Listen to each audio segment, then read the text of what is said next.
Hi, I'm Ha-Joon Chang, an economist and author. I'm here to talk in the series Imagine the World.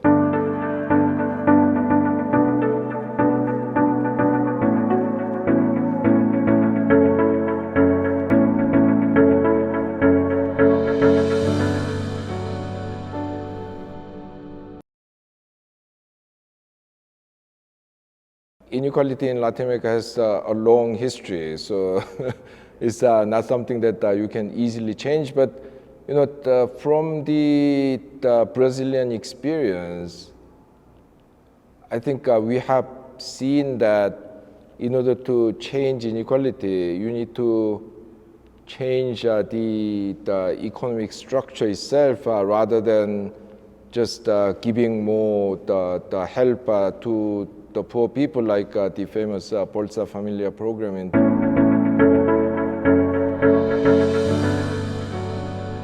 Two problems with Latin America at the moment. I mean, one is basically for the last 3-4 decades, the continent has neglected or didn't neglect but didn't take any action regarding productive transformation. So, once again, Brazil's the most dramatic example here. In 1970s, late 1970s, Brazil used to produce more manufactured output than Korea, China, Malaysia, Vietnam, India put together. Yeah? I mean, today, Brazil's manufacturing sector is tiny. Yeah? The other is, yes, I mean, the continent needs to recognize that the problems and disruptions that you are having these days is not simply, not even mainly because of the pandemic. Yeah? I mean, the problems have much deeper roots.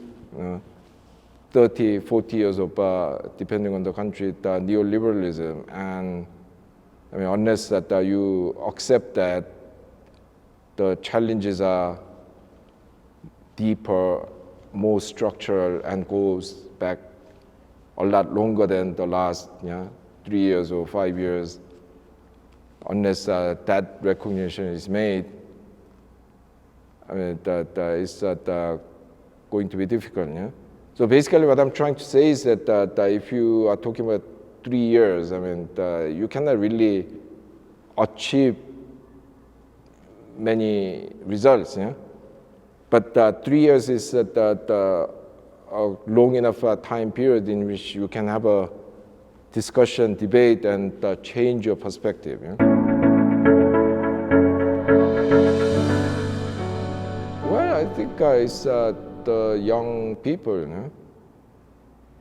I mean, of course, that in almost every generation, young people want change.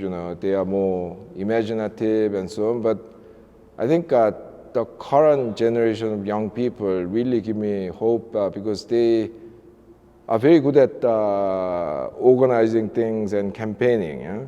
I mean, using social media, various forms of protest, citizens education program, the campaigns to change the university, the economics education.